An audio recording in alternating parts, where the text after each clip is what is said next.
Make in India concept को जिसकी जिसकी जिम्मेवारी है उसको हम पूरा करें, हम आगे बढ़े, मैन्युफैक्चरिंग सेक्टर में हम फिर एक बार नई ऊंचाइयों को पार करें. குண்டூசி முதல் மின்னணு சாதனங்கள் வரை ராணுவ வீரர்களுக்கான ஆயுதங்கள் முதல் அவர்கள் அணியும் காலணிகள் என அனைத்தையும் வெளிநாடுகளில் இருந்து இறக்குமதி செய்து வந்தது இந்தியா. காரணம், இந்தியாவில் உற்பத்தி துறை மிகவும் பின்தங்கி இருந்தது. இதனை மாற்ற பிரதமர் மோடி அவர்களால் சரியாக 10 ஆண்டுகளுக்கு முன் கொண்டுவரப்பட்டதுதான் மேக் இன் இந்தியா திட்டம். இந்த திட்டம் அறிமுகப்படுத்தப்பட்ட பின் இந்தியாவில் ஏற்பட்ட வளர்ச்சி அபரிமிதமானது. ராணுவத்திற்கு தேவையான அனைத்து பொருட்களையும் இறக்குமதி செய்து வந்த இந்தியா தற்போது பீகாரில் தயாரிக்கும் ஷூக்களை ரஷ்ய ராணுவத்திற்கு ஏற்றுமதி செய்து வருவதோடு உள்நாட்டில் தயாரான ஏவுகணைகள், போர் விமானங்களை வெளிநாடுகளுக்கு ஏற்றுமதி செய்யும் அளவுக்கு உயர்ந்துள்ளது. மின்னணு சாதனங்களுக்காக அண்டை நாடுகளை சார்ந்திருந்த இந்தியாவில் தற்போது சாம்சங், ஆப்பிள், HP போன்ற சர்வதேச நிறுவனங்கள் மேக் இன் இந்தியா திட்டம் மூலம் இந்தியாவில் தங்கள் பொருட்களை தயாரிப்பதோடு நம் மக்களுக்கு வேலை வாய்ப்பையும் அளித்து வருகிறது. வெளிநாடுகளை சேர்ந்த கார் நிறுவனம் உள்ளிட்ட பல்வேறு உற்பத்தி நிறுவனங்கள் இன்று இந்தியாவில் தொழிற்சாலைகளை அமைத்துள்ளது என்பது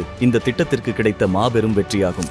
மேலும் கடந்த 10 ஆண்டுகளில் இந்தியாவில் ஸ்டார்ட் அப் நிறுவனங்கள் 300 மடங்கு அதிகரித்திருப்பதோடு மிகப்பெரிய பொருளாதார நாடுகளின் வரிசையில் 5வது இடத்திற்கு முன்னேறியுள்ளது இந்தியா. காங்கிரஸ் ஆட்சி காலத்தில் பாம்பாட்டிகளின் தேசமாக அறியப்பட்ட இந்தியா தற்போது சர்வதேச அளவில் மதிப்புமிக்க நாடாக உயர்ந்து நிற்கிறதென்றால் பிரதமர் நரேந்திர மோடி அவர்கள் கொண்டு வந்த இதுபோன்ற எண்ணற்ற திட்டங்களும் அவரது கடின உழைப்புமே ஆகும்.